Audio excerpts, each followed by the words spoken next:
would you say to people who really need to understand? Okay, hold on. What would you say people really need to understand about prison? Okay, what I say to that question is, although people that's incarcerated are incarcerated, they made mistakes. That does not make them not human. They're human. There's somebody from prison right now. It's a prison call right now. I don't know if you can see it. Hold on. Let me tap in. Let me see. Hello. This is a prepaid debit call from Barretta.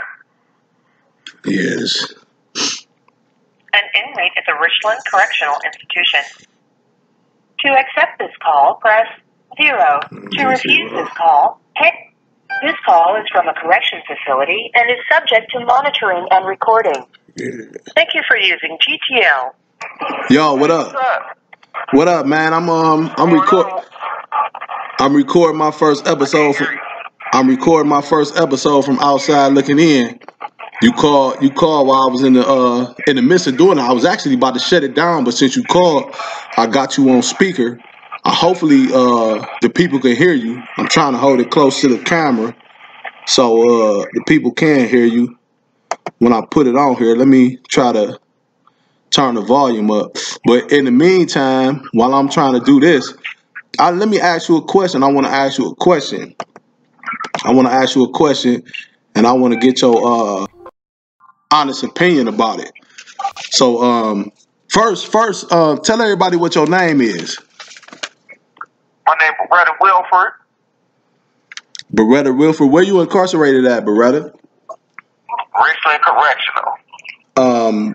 How long have you been incarcerated? I've been incarcerated for 15. I'm doing a 15 of life, and I got 26 years in right now. So you got 26 years in on a 15 to life sentence. I can hear you breaking up a little bit. So you have 26 years in on a 15 to life sentence? Yep. Okay, and how has just real briefly, how has your prison stay? How has it been in there for you? Has it been rough? Has it been smooth? Has it been, Over the years, it's been up and down, but when I first started doing time was nowhere as easy as doing it how it is now. You didn't have... This call is originating from an Ohio correctional facility and may be recorded and monitored. So to get hot water, they had to put it in a potato chip bag and slide it up under the dough. Right. For a person to eat. Right. And I can say it, I believe I was 19 years old. I seen my first penitentiary stabbing. And as a youngster coming from the street, it was kind of crazy. Everybody tell you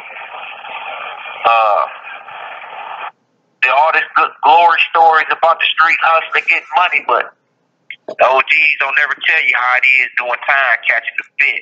How everybody kind of bend off, and prison has a way of stripping everything from you to the bare essence. So wherever you is as a man, that's who's gonna come out. If you're strong, you're gonna stand up. If you ain't strong, he's gonna expose you. Right.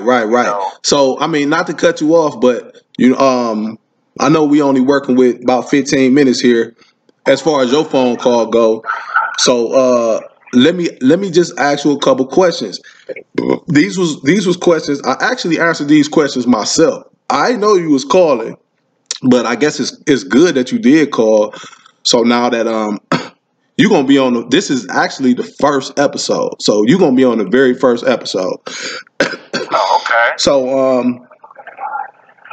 what were some of your thoughts going into prison at such a young age?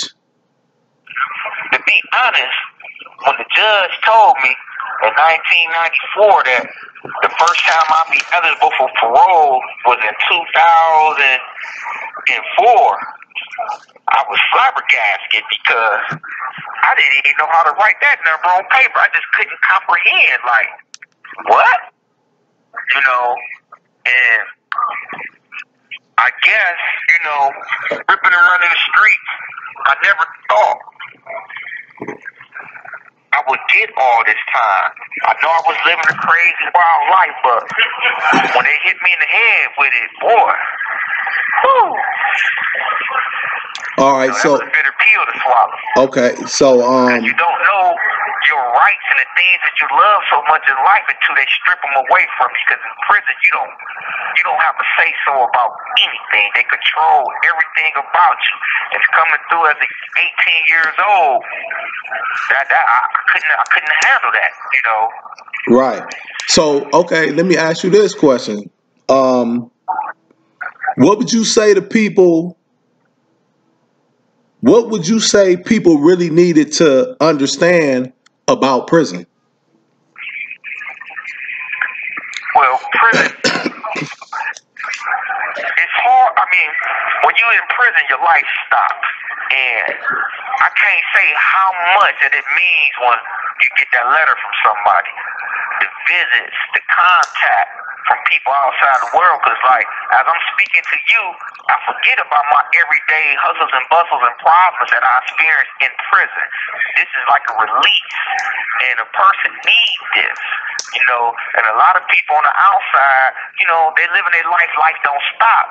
So they think well, when I get a chance, I talk to him next time he call, or I send an email when I can, or a letter when I can, because I can't really sit down. But if you sit down and just send a couple words, them couple words might help me through a traumatic experience that I'm going through. Because the police be talking to you crazy. You got these crazy dudes in here. Them couple kind words will help you get through your day better. You need that contact from family, friends. A person needs that. Right. So commissary is very necessary. Very, very necessary up in there. Oh yeah. So ever since prison went private on the food side, if you ain't got nobody sending you no money, it's kind of crazy. Because let me tell you what I ate that night. I ate an undone turkey patty that don't look like no bird I ever seen. Oh man, don't do us like that. I hate that you had to go through that. But don't do me like that, bro. Don't do me like that. You making me have flashbacks. But like I said, man, I'm glad that you called at this time. It was meant to be that you called at this particular time. I just so happened to have my phone sitting there. I ain't turned the ringer down or nothing, so it came through and I got you on here. So I mean, that's all cool. I just hope, I don't know if you coming out clear on here, but I'm hoping that you do, because I really want to put this out. I really want to get the ball rolling on this, get this information out, because it's good information. It's good information. A lot of people was interested, and they got the wrong, and I feel like they got the wrong perception of people that's in prison. Now you got some weirdos and some whack jobs that's inside, you know what I'm saying? And really, that I could say that I feel like they deserve to be in there for the things that they did. But exactly, because one thing that I like about the prison that I am in now is I'm nowhere near the person that I was when I came in. Just like on the street, when you 14, you're not. This call is originating from an Ohio correctional facility and may be recorded and monitored. Not the same person you is now that you're in your 40s. Right. And I took the opportunities to better myself and to educate myself, because I realized that without education, you have nothing. You cannot achieve any goals without no education. And if you educate yourself in prison, which some prisons, they allow you to do that, you could go home and you could be an asset. You could be what I'm looking for. An asset. You can be an asset to your community. Right.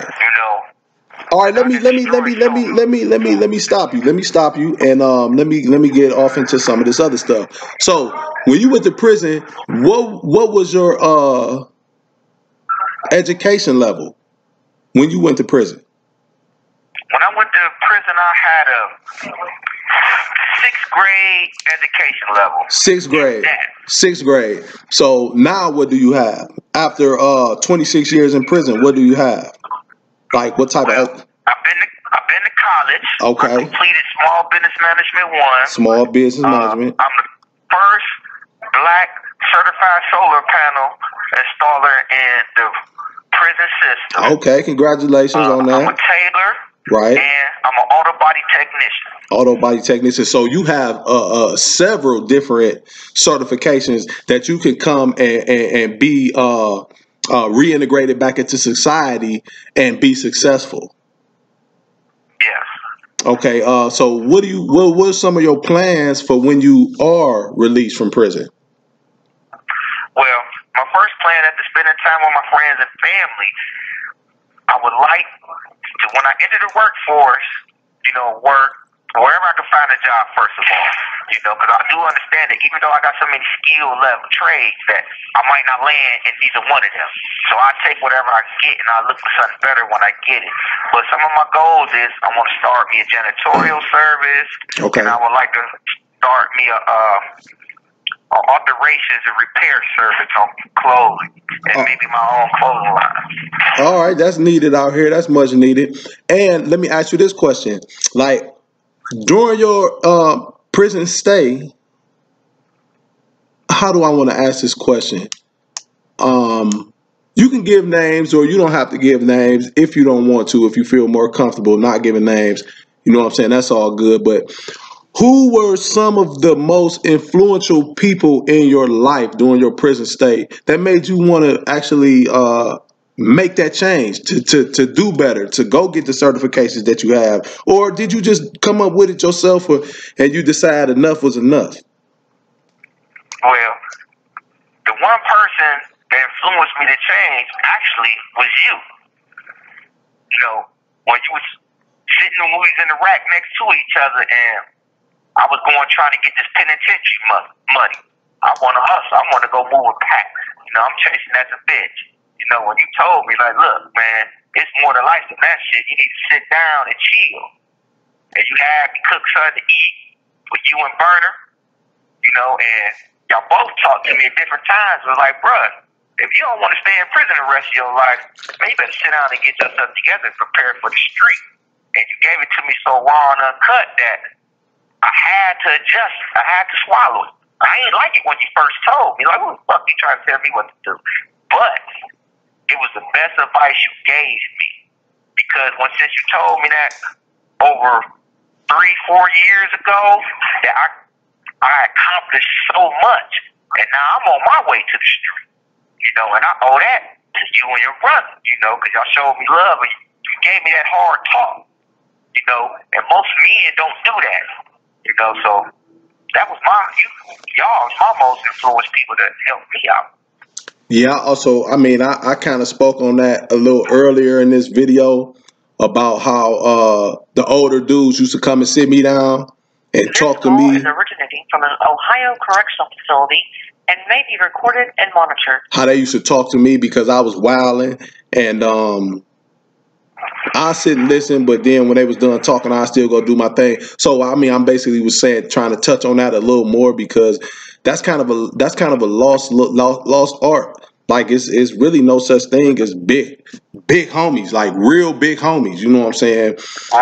The big homies nowadays is more sillier than the younger dudes. I got a little cold too, man. That's why. Doing a little coughing and sipping my tea and things like that. But yeah, the bigger homies now, they really not big homies. They just big dummies for real. You know what I'm saying? So I find myself yesterday. I was talking to one of my little homies, and I'm like, listen, forget what's going on out there in them streets, all that glit and glamour, because it don't last. I'm like, man, stay while you here, educate yourself. Right. Watch who you hang with. Hang with people that want the same thing out of life that you want, because you can't play the street and play the legit role. They don't mix. You can't straddle the fence. Okay. Let me ask you this. Let me ask you this question. If you had a chance, the man that you are today, if you had the chance to talk to a younger Barretta, the Barretta that caught the time, that did the crime to get all of this time, what would the Barretta today say to the Barretta of yesterday? First, I would have told him to stay in school and don't fall for the lures of the street, the cars, the girls, the money. I will let him know that if you stay in school, you educate yourself, that will come. And when it comes, you'll be able to keep it. Because anything you get from the street, it's only a short-lived thing, period. Right. You know? And that's what I would stress to him, education. You know, and watch who you hang with, because you are who you associate with. Mm-hmm. No matter how you try to clear it up, you know, because you hang with a person in the street, when something happened to him, you're going to catch flack by it. Right. I mean, that's real talk. That's good advice. If I had to, well, I'll do that on another episode. I'm gonna go ahead. Okay, let me ask you another question. What's a message that you would like to get out to society?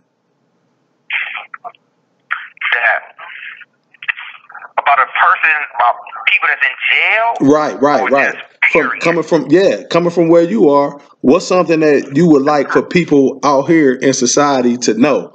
Okay, I can speak for myself. Okay. That, you know, I am not the same person that I was once I... This call is originating from an Ohio correctional facility and may be recorded and monitored. I did a lot of things in prison that I ain't proud of, but I learned from all my mistakes and I built my character up. I know what it is to have morals and principles, to have empathy for the next man, you know, and I use these years to better myself so I will be able to help somebody else enrich their life. Right. You know, and I do have people that think that I'm the same old person that coming home. And no, I'm not. I'm far from that. You know, I'm so far from that person that got locked up that I can't even recognize. I can't even understand some of the things that I did leading up to my incarceration. Uh-huh. Yeah, so, I mean, and then just being on the conversation of prison, it just seemed dark and gloomy and you know, like a horrible place. And I mean, it is. I'm not saying that it's not, but it's also laughable moments in there. And throughout my episode, throughout my web series, I'm like I said, I'm gonna give you stories. I'm gonna give you funny stories. I'm gonna give you scary stories. I'm gonna show you how to cook different meals. I'm gonna show you how to make penitentiary hooch, maybe a penitentiary shank. You know, I mean, it all depends on how to subscribe, what the subscribers want. So like I said, you can hit me up on my email at kingfatty0@gmail.com. That's KINGFATTY, the number 0 @gmail.com. Send your questions, your comments, however, send them in to me. I'm gonna read them myself. And like I said, if you got questions for people like Barretta and other people that may call my phone, like I'm gonna have things lined up for other inmates to call. So I really want to have questions for him. Like right now, I really wasn't prepared for this call, but me and Barretta, we talk a lot. So he happened to call, so which was good. So I'm pretty sure that I have him call another time and maybe do a video visit so you can actually see him. I can't wait to get that set up to where you will actually be able to see him. Hopefully this audio comes through good so that I can actually put it on here and get it out there. And like I said, if you got loved ones inside, you can also try to get it to where we can conversate and talk about them, or if you want to ask questions or whatever. But commissary is very necessary inside the prison. And so if you got loved ones in there, then you need to stick by. If they not, you know, we don't condone no pedophilias or no snitching or nothing like that. You know what I'm saying? You do the crime, you knew what it was when you got involved with it. So go ahead and accept your penalty. Stand up, be a man. Be a man or a woman. You know, I also want to get to speak to some females that's incarcerated or that's formerly incarcerated. This is definitely just not for men. It's because everybody, I want to, you know, it's gumbo. I actually, like I said, I want to get my story out there, my experiences, and some people their experiences, because their experiences might not be like mine. Like I said, I was very wild. I was over the top, but like I said, You have 1 minute remaining. I'm glad you called, Barretta. I'm glad I was able to get you on here. For this last minute, though, if you got something you want to say, go ahead and shout it out. I just want everybody to know that, man, reach out to your people that's on lock, man. You know, they need that. You know, we need that. You know, we need that comforter, that smooth voice to help us keep on pushing through here. You know, because it ain't as sweet as people think it is. You know, it's more mental, yeah, but we need that outside love, man. You know, and commissary very necessary. Right. Yeah, if you man. got somebody in there, send them some pictures, send them some love, let them know what it is out there. Yeah. All right, it's about to go. I'm gonna hit you up a little later, man.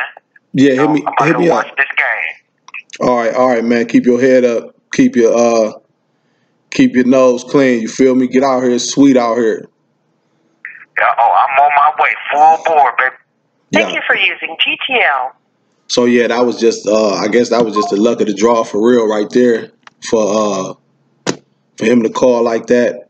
I really wasn't planning on this video to be this long, but like I said, hopefully you'll be able to hear the audio and some of the stuff that he was saying. You know, everything happened for a reason in my book, in my eyes, so maybe probably put a little spice on it. But outside looking inside, surviving prison, this is the first episode. Go and subscribe. Hit that like button. Or the dislike, however you feel. You know what I'm saying? But go and hit it.